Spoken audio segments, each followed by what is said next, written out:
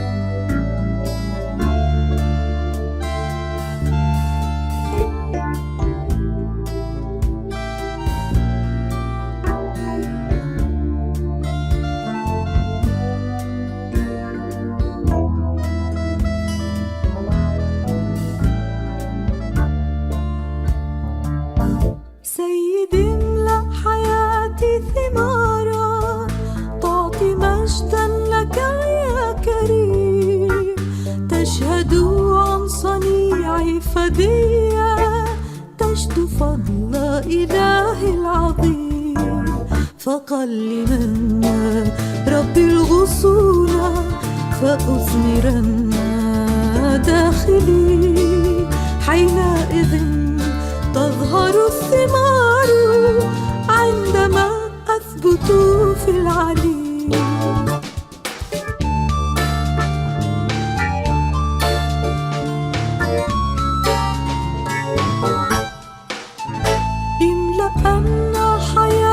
كروما معطيا ثمرا مستديم جاذبا نحوك الآثمين فيكون سرورا عميم فقلمن ربي الغصون فأثمرن داخلي حينئذ تظهر الثمار عندما في العلي